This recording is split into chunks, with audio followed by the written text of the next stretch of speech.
it's ironic, bro, because, we must have walked the same paths while over there, because that's where I was, Poor Antonio, kicking it with the Maroons. That's where I arrived. It was my first time in Jamaica. And I'm really appreciative that that was the first place that I really touched down and got to spend quality time with the real people from the soil. Because like, no disrespect to any place, on the island that I checked out. But, once you start getting into the city, once you start getting into Kingston, it's like a city, you know what I mean? It's the hustle and bustle. And so it was a very peaceful, engaging experience I had on my arrival. And I got to sit down with, the colonels, as well as the everyday people there, you know what I'm saying? And got to share and spread the spores. And, for the most part, I found it was no different from home here. Not many people about mushrooms and are privy to mushrooms anyway, let alone what's really going down on the island.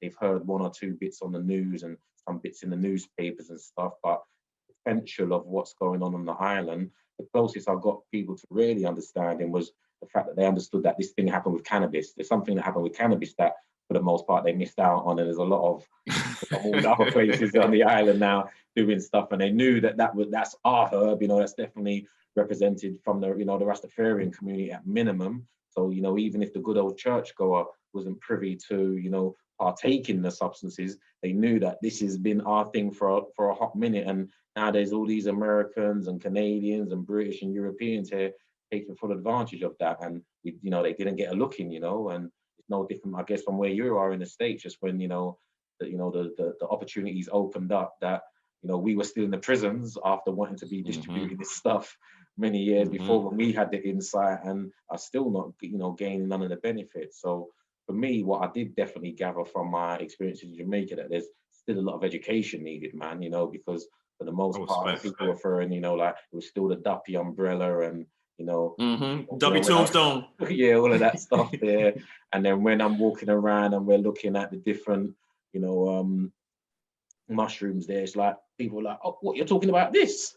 I'm like, yeah. They're like, yeah, we walk past this all day, every day, but we don't consider this as anything, it doesn't hold any value to them, So, I had to share with them, the work that I do in the UK, that, we've been able to turn this into enterprise, and work with, drug dealers, forget that, young people who just come out of prison and stuff, and been able to turn their lives around through not just mushrooms, but, horticulture, but yeah, mushrooms as well. And that this can, transform livelihoods, not even just the psychedelic mushroom, just mushrooms as a whole, So, we eat food here in Jamaica now. Yeah, we do. So, and I know that's a big part to play. But when it comes to, like you said, the retreats and some of the players that are currently over there making noise, like you said, they may not have our best interest at heart.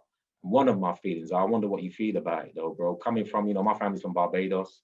We have Jamaican connections, and a large Jamaican influence here in the UK as well. So I'm privy to my people and the trials that we've been through. So my thinking and feelings has been, that you've got some of the most traumatized and challenged people in the Caribbean islands ever resided on that island, yeah. And right underneath their feet, on their doorstep, is the answer to their shit. And there's people that are not considering that this could be a breakthrough for us, in a sense of, because, being here in the UK, we have our challenges, but they're less challenging than you may find in other places in the world, just based upon, but just based on the climate and what those people have gone through. So what are your thoughts and feelings about the healing potential and the people on the island, them forming, they need to have like a symbiotic relationship, and how what's that about? What's your thoughts and feelings around that, man? So it's funny that you bring that up. When I was down there last, I was in Port Antonio, Port Antonio. I was with there's a university there called CARE, and it's agricultural college. And I was there with Wake, and with Wake's leading scientist and the Mushroom Queen, and some officials. I forgot the specific ones at the college, but this wasn't CARE. This was University of West Indies. So we're in Kingston at University of West Indies, and we're going to meet with the head of psychiatry. And we're in this meeting, and the woman from Canada says, she asked the Jamaican head of psychiatry, she says, so what studies do you want to do around psilocybin with your patients? And he was like, well, I don't know. And me coming from, Oakland, where it's 300 murders in our city in the last year, I'm thinking, okay, in Kingston last year it was 15, and in Jamaica last year was 1,500 murders. So off the break, I can see an application for this. People are dealing with intense violence everywhere, every day. Either it's being happened to you, or you're experiencing loss or grief. And so, to your point of some of the most traumatized people in the world, there's enormous healing potential here, because right now your options are abusing some sort of other substance down there, a handful of people getting therapy, or the church. That's it. When these things literally grow everywhere, because there's cows everywhere. You got the Jamaican Panalius, this super potent, like that kills any cubensis in terms of its potency, and you got that all over the island. And so in terms of healing potential, I think that what I really want to see is when these people deal with these university partners, be it people like me and you, or some of these big multinational, highly financed companies, is, all right, you're coming to Jamaica, you're studying these things, you have this population of people, like, let's really get into it. What the Canadian woman told me when I proposed that we study the impacts of various traumas, the impacts of psilocybin on the various traumas to the local population, you know what she told me? Go on. We're running that test in Canada already. And I'm looking at this lady like, hold on, all on my youth. I'm looking at her like, I don't think the violence is hitting in Toronto the same way it's hitting in Kingston. I know they do their thing over there, but when y'all had 5 murders, the whole city shut down. So what are we talking about really here? And so I think that there's enormous potential. I just hope that our people aren't somehow overlooked again, because what they're doing is flying in all these Europeans and North Americans down there to participate in these fucking studies. I feel you, man. And you're flying them into a black ass place, into a black ass country, overlooking the local population and the global majority. So I think there's potential. I view it as with all the rest of medical breakthroughs, white people are the primary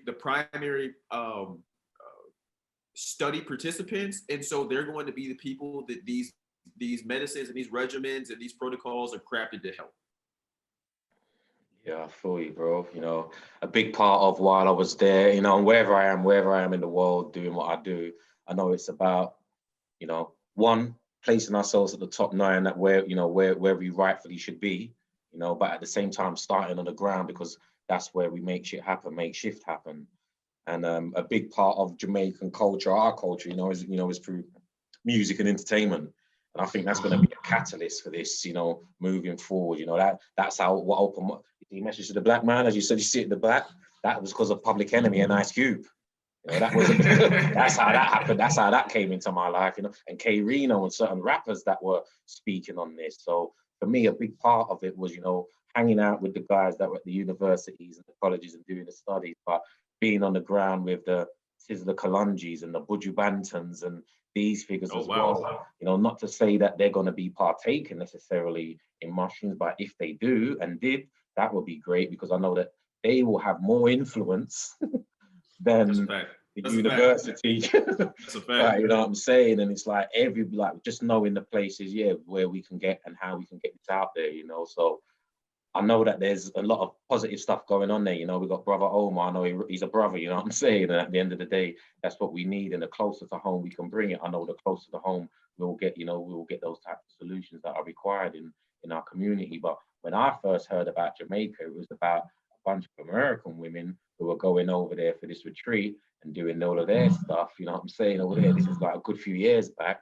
And that was when the alarm bell started ringing and people were hollering at me like, have you heard of this? Do you know that this is going on? And, and throughout all of that, I was like, rah, for the mother of civilization, once again, who's there, and all the trauma that You know, they've flown people in from Europe, England. Some of them are from England, some of them from America, to Jamaica, and they want one Jamaican woman that could get a look in and understanding on what they were doing. It's like, come on, man. And like you said, it's no different from gold rush. You know what I'm saying? Or the diamonds in, you know, and the mother in the Congo. It's just like, you know, capitalist, you know, opportunist, you know, approach to not even using it, stealing the resources, man. And they're stealing the resources. Stealing the resources. Let's just call it how it is. So for me, that was, you know, why I took it upon myself to go, because I originally got invited over there to get involved in a permaculture project.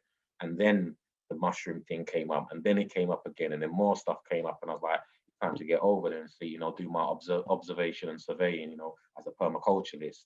And then, yeah, I've been inspired, and there's a lot of positive things that came out of that. Like you said, you got the maroon community there who will have ways of integrating that in, where we could have mushroom churches, you know, basically, because you're dealing with, you know, of people who have got a way of life that's indigenous to the land, and you know, we need to support them as much as we need their support to make this happen. And then you've got places like Trinidad, as I know that's, you know, it's going down there, and Trinidad is another place where they just gunshot every day, shit going down, and you know, but at the same time, you know, there's a lot of trouble. I didn't even know. Yeah, oh yeah, man. Trinidad's as fire as Jamaica, bro. You know, I've got Trinidadian community here, and yeah, they'll be the first to tell you, man. It's not a, I was gonna say it's not a nice place. It's this beautiful place, beautiful island. You get me wrong, but there's a lot of stuff going down that makes it. With the shits. Yeah, man. So, but once again, the mushrooms are, you know, there's a loophole somewhere. I'm not going to say it's legal, because again, I don't know the legal definitions, but people are able to partake, use it, distribute it, and not get in trouble for it like you would here or in other places, you know, where we're at. So for me, the fact that Jamaica and Trinidad, they kind of are like the gatekeepers of this, and then potentially the rest of that, you know, the Caribbean islands, because we've all gone through the same trauma. You know, I'm here by way of the Caribbean, by way of the motherland, and you know, and same goes for you. And it's like we've all got our stories, so we're not all from Canada. So these trials that they're doing for Canadians, like it's bespoke that needs to be done. So my stories, although we have that heritage, my story is slightly different. The Jamaican story is slightly different, and we need to really explore that and take it, you know, take it for what it's worth. So I appreciate that you was over there doing what you're doing, and now that I connect with you, that we can do stuff and we're connected with mutual. I'm hoping so. No, bro, it's for sure. Like, if you saw me at the conference, slideshow, that was the last thing that I was asking, you know, what do you see the future is? You know, I was like something along like the future of psilocybin and our people. I was like, but if you don't know, you need to know that Jamaica is the place to be. And I said it, you know, in a way for us to understand that, because there's other people over there right now taking a piss, mate. You know, that's my English, like, they're taking a bloody piss. You know, that's what they're doing. And we need to be privy to that, because like you're saying with the cannabis movement, you know, and all these movements, and I think it's not just a capitalist thing. I'm talking about, like, we can actually deal with our shit. Like I always say, okay, we can heal the hood. We can heal the hood. You know what I'm saying? And if we could do that in Jamaica, where you said there's 1,500 murders on a little small island, you know what I'm saying? That's crazy. And, you know, that's crazy. Yeah. But I know we can do it. But it's gonna take that, you know, that linkage. It's gonna take people, you know, like I say, you get a better view from the outside looking in. So as outsiders, we got this view and understanding. We're privy to psilocybin and its potential. And then once we connect with those people there, without saying too much, you've got the warriors, man. You've got the greater ones rising up, you know, and they might not be turning their guns on each other for not too long after that, and decide, you know, where they should be investing them fuel, you know, their time and energy, and it won't be on each other. I believe so.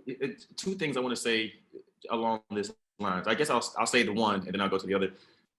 The dude Omar really is one of the most insightful people who I've spoken to in terms of the healing modalities of the plant medicine. His whole concept is built up as they have these 7 and 10 day retreats where you come in and go. But if you're dealing with addiction or you need to form new habits, his theory is that you can't get new ways of thinking in 10 days or in 7 days.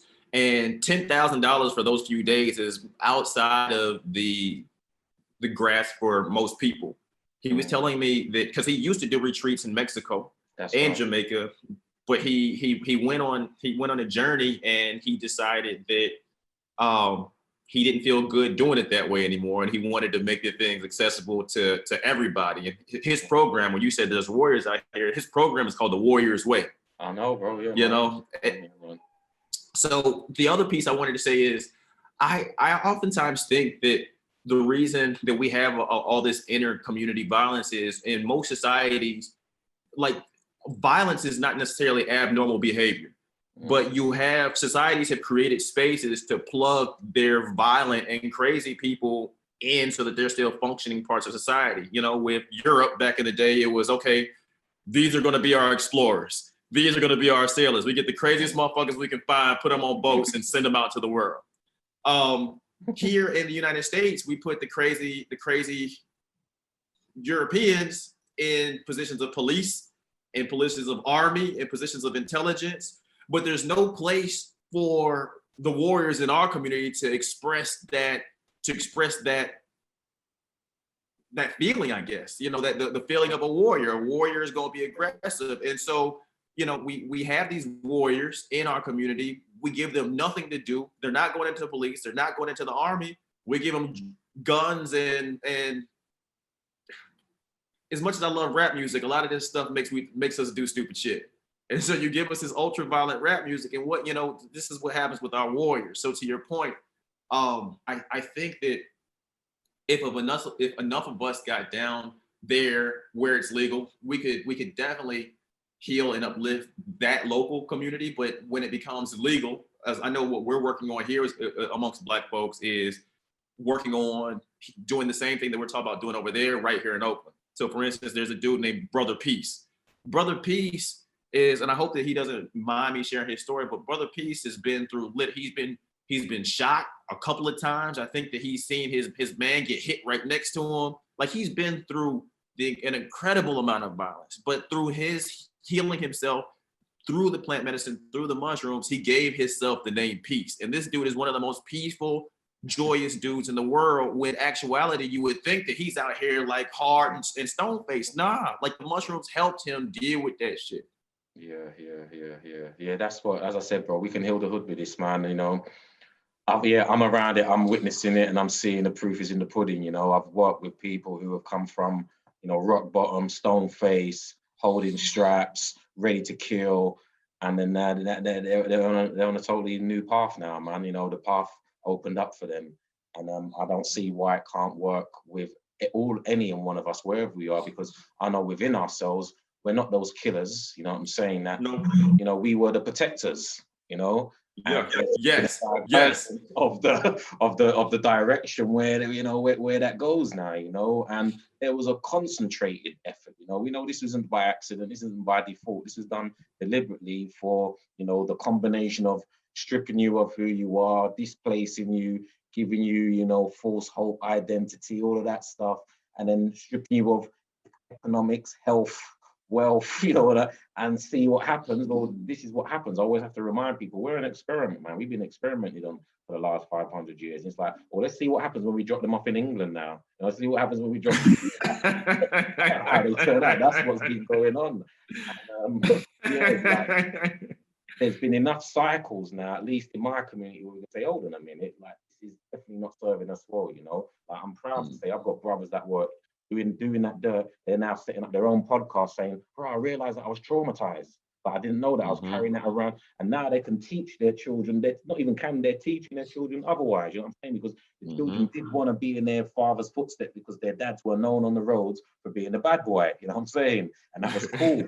Now they're telling their son it's not about being a bad boy son, you know what I'm saying? Because they've seen that it didn't serve them well, and that's without the plant medicine. Let alone you bring that into play with the brothers who we have been working with in that capacity. It's like a fast track, bro. It's like you fast track them into healing, becoming peaceful, and then they become more conscious. Yeah, and I'm saying all that to say that, yeah, Jamaica is definitely a place and space where we need to be doing that work. I always let Brother Omar know I'm proud of his work, what he initiated. I'm proud to say I'm on the board. I'm a member of the team. You know what I'm saying? We're doing work. I know that he's going to be back there full time in a hot minute. And, you know, I'd like to think that we can get, you know, we can get things going on. And we need brothers from the diaspora, from the States, from Europe, you know what I'm saying? And our experiences, our collective experience, our collective trauma will then have the butterfly effect, you know, and do the work that needs to be done. So yeah, man, I really appreciate that you've got the insight and the foresight and have made that step and stand as well. And we're gonna do it, bro. There's no Hell turning yeah. back. I'm taking the red pill, bro. I'm saying there's no, you know, there's nothing else I can do. You know what I'm saying? So yeah, man, let's make that happen.